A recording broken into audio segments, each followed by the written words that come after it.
تو over all base case میرا یہ ہے کہ ایسا نہیں ہے کہ ورسٹ کیس سینیریو میں پاکستان کے حالات جو ہیں وہ دوسروں سے زیادہ برے ہوں گے. سب کے ہی برے ہوں گے. پاکستان ایک ولنریبل پوزیشن میں ہے, لیکن پالیسی پاسچر ٹھیک ہو تو اٹ کین بی نیویگیٹڈ.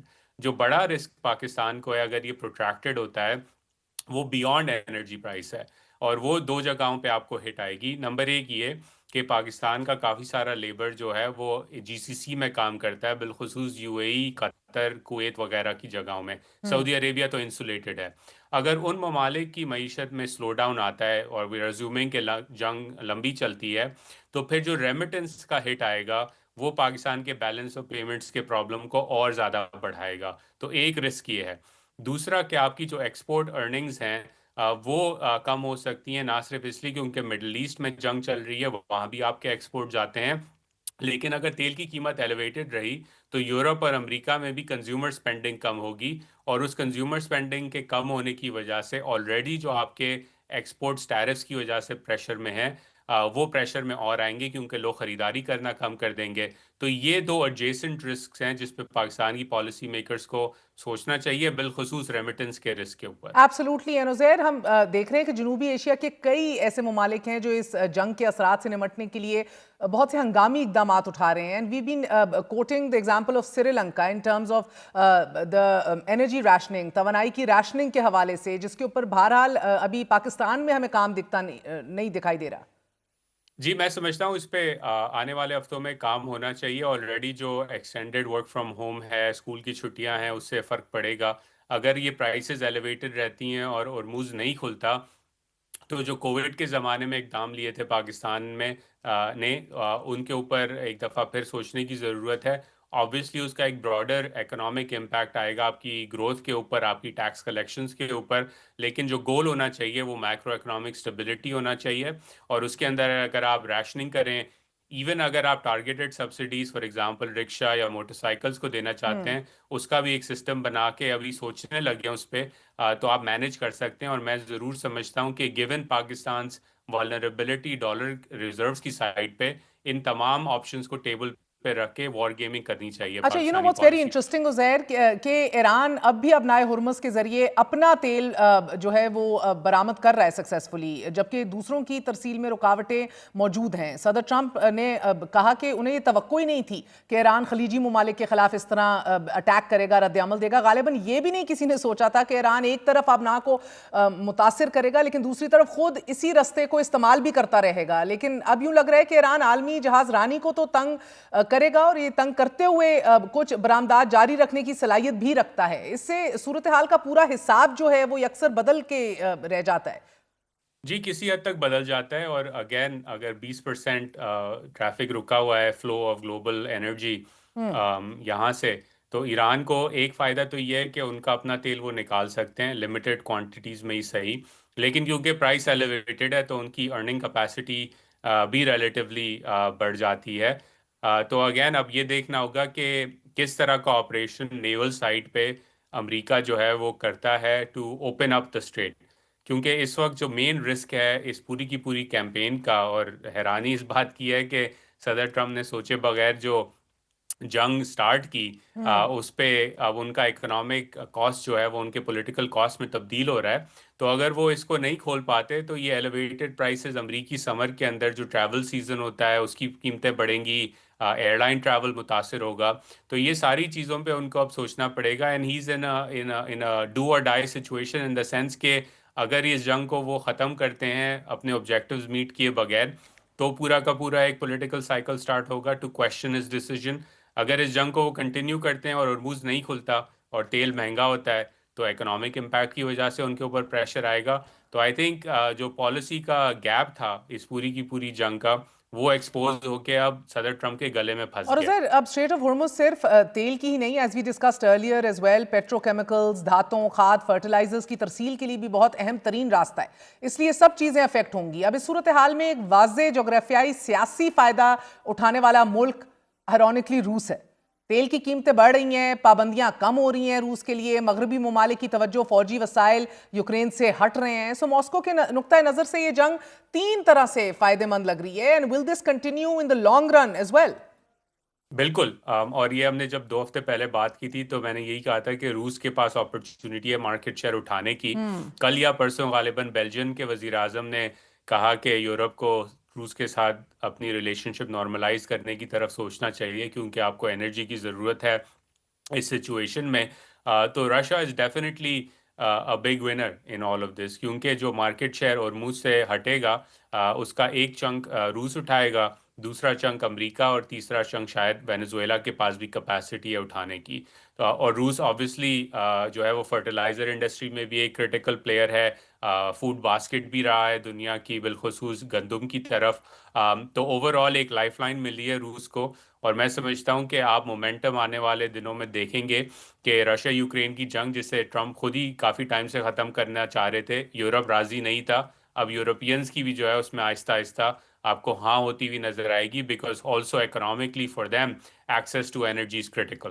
سر کیا یہ توانائی کا بحران چین کے لیے نقصان دہ ہوگا یا پھر فائدے مند؟ ایک طرف یہ looking at Russia fully optimising on this conflict. اب چین دنیا کا سب سے بڑا تیل درآمد کرنے والا ملک ہے, اس کی زیادہ تر سپلائی مشرق وسطیٰ سے آتی ہے. اگرچہ چین نے تیل کے ذخائر اور سٹاک پائلز آئل کے بھی جمع کیے ہیں, قابل تجدید توانائی میں بھی بھاری سرمایہ کاری کی ہے اور وہ اب بھی ایران سے تیل حاصل کر رہا ہے, اٹس بینگ سکسیسفل. لیکن مشرق وسطیٰ کے دوسرے ممالک سے بھی تیل خریدتا ہے چین, اور اگر خلیج میں طویل رکاوٹ پیدا ہو جائے اینڈ دس کنٹینیوز تو اس کا اثر انیویٹبلی بیجنگ پر بھی سخت پڑ سکتا ہے. ڈو یو فیل کہ چین اس تنازع کو ختم کرانے میں دلچسپی لے گا آنے والے دنوں میں؟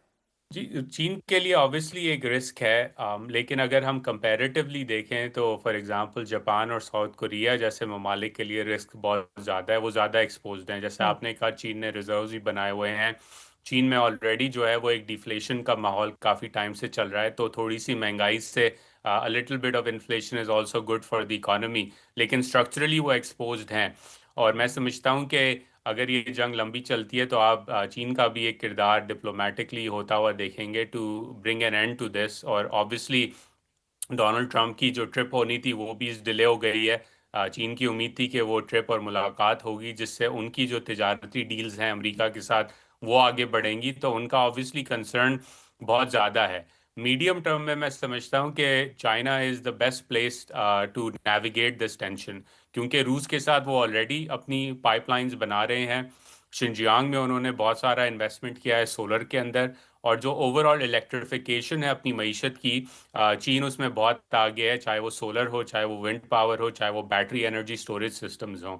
تو میں سمجھتا ہوں کہ ولنریبلٹی تو اس وقت ضرور ہے, لیکن چین کا ایک لمبا پلان رہا تھا کہ اس ولنریبلٹی کو کم کیا جائے, اور میں سمجھتا ہوں کہ اس جنگ کے بعد وہ اس کام کے اوپر اور تیزی سے آگے بڑھیں گے کیونکہ ان کے پاس سپلائی سائڈ کیپیبلٹی موجود ہے to reduce their reliance on imported fossil so in fact actually Korea اور جاپان کی سٹاک مارکیٹ نے آج بہتر پرفارم کیا ہے گیون کہ تیل تھوڑا سا نیچے ہوا, سو یہ ولنریبلٹی چین کی نہیں ہے. But speaking of vulnerability, Uzair بحران جب یہ ختم ہوگا تو خلیجی ممالک کو یقینی طور پہ پوری سیکیورٹی حکمت عملی اپنی دوبارہ ریوزٹ کرنی ہوگی. اس وقت سب سے مشکل صورتحال میں بھی وہی ہیں, انہوں نے نہ جنگ شروع کی نہ ہی وہ چاہتے تھے, لیکن اس کے سنگین ترین نتائج انہی کو بھگتنا پڑ رہے ہیں. نہ تو امریکہ اور اسرائیل کے ساتھ مزید کھڑے ہونا انہیں مکمل طور پر محفوظ لگتا ہے, نہ ہی ایران کو خوش رکھنے کی پالیسی زیادہ پرکشش نظر آتی ہے. But do you feel that these Gulf states are still in a position where militarily detach کرنا اپنے آپ کو امریکہ سے it's easier said than done? میں سمجھتا ہوں کہ اس پہ غور پچھلی جنگ کے بعد آلریڈی شروع ہو چکا تھا اور اس پہ اب تیزی آئے گی, بالخصوص سعودی عرب اور قطر جیسے ممالک میں. اس کے اندر جو مین کردار ہوگا ایونچولی وہ ترکی جیسے ممالک کے ساتھ کوآپریشن بڑھے گی. پاکستان کا سعودی عرب کے ساتھ ایک اسٹریٹجک پیکٹ ہے, میں سمجھتا ہوں اس پہ آپ کو مومنٹم نظر آئے گا ود اے ٹرائلیٹرل ود ٹرکی. اور پاکستان کے لیے یہ پورا کا پورا ریجنل شفٹ جو ہے ایک اپرچونٹی ہے, نہ صرف سیکیورٹی انڈسٹریل کوآپریشن کی سائڈ پہ بٹ فوڈ سیکیورٹی کی سائڈ پہ. پاکستان کے اپنے انرجی کی جو کیپیبلٹیز ہیں, چاہے وہ تھر کول ہو, چاہے وہ پاکستان کے انڈیجنس کے گیس کے ذخائر ہوں, ان کے اوپر اپرچونٹی ہے. اور as a logistics and transportation hub, کیونکہ دیکھیں پچھلے 30 سال کے اندر پاکستان کا جو ایک کنیکٹیوٹی کا کردار ہوتا تھا وہ دبئی, دوحہ, ابو دھابی نے ٹیک اوور کیا اس لوجسٹکس کے ہب کو. لیکن اب کیونکہ وہاں پہ انسیکیورٹی کا ایک ماحول ہے, تو for example Islamabad airport can be the bridge between East Asia and Europe. Karachi airport and Karachi port can be the bridge between East Asia, Middle East and Europe and America as well. تو میں سمجھتا ہوں کہ اس پوری جنگ کے بعد ایک ریجنل سیکیورٹی اکنامک آرکیٹیکچر میں آپ کو بہت تیزی سے تبدیلی نظر آئے گی، اور اس تبدیلی کی اپرچونٹی جو ہے وہ پاکستان کے پاس اس وقت موجود ہے. اگر پاکستان کی پالیسی میکرز صحیح پالیسی اپناتے ہیں تو کافی زیادہ اچھے طریقے سے وہ اپنے ملک کو انٹیگریٹ کر سکیں گے into a new Middle East. And I hope we're thinking on those lines. مگر صدر ٹرمپ نے جب اپنے حریفوں اور اتحادیوں دونوں سے مدد مانگی ہے، نیچرلی اس تنازع کی معاشی قیمت تو بہت زیادہ ہو چکی ہے، much more than anybody was expecting including Trump انتظامیہ. تو آخر وہ کون سا خطرہ ہے کہ جس سے ٹرمپ اتنا خوفزدہ ہو چکا ہے مگر جسے سنبھالنے میں دوسرے ممالک ایلائز ہوں یا حریف ہوں وہ زیادہ مدد کرنے کو تیار نہیں ہیں؟ جی ایک ہی خطرہ ہے اس وقت، اور وہ تیل کی قیمت ہے. کیونکہ اگر تیل کی قیمت اسی طرح بڑھتی رہی تو ان کے اپنے ووٹر جن سے وہ وعدہ کر کے آئے تھے کہ میں آؤں گا تو افورڈیبلٹی کا کرائسس ختم کروں گا، مہنگائی ختم کروں گا، پمپ پہ سستا گیسولین آپ کو ملے گا، وہ تمام وعدے اب سائڈ پہ ہو گئے. اور لوگ جب جا رہے ہیں اپنی گیس بھرانے، اور اگین سمر اسپرنگ بریک کا سیزن امریکہ میں شروع ہو چکا ہے، تو 20-30-40% increase in your energy cost جو ہے وہ اس پہ لوگوں کو کافی تکلیف ہو رہی ہے. اور یہ وہی لوگ ہیں، ورکنگ کلاس لوگ ہیں، چاہے وہ جو ہے وہ ٹیکسس میں ہوں، چاہے وہ الینوائے میں ہوں، چاہے وہ مشیگن میں کہیں اور ہوں، جنہوں نے صدر ٹرمپ کے لیے ووٹ کیا تھا کیونکہ وہ چاہتے تھے کہ لمبی جنگیں نہ ہو، یوکرین جیسی جنگوں کا خاتمہ ہو، اور افورڈیبلٹی کے اوپر کام کیا جائے، امریکہ کے اوپر، امریکہ کے لوگوں کے اوپر فوکس کیا جائے. تو اس وقت جب انہوں نے ایک نئی جنگ شروع کر دی ہے اور لوگوں کو اس کی قیمت ادا کرنی پڑ رہی ہے تو اس کا ان کو پولیٹیکل کاسٹ بیئر کرنا پڑے گا.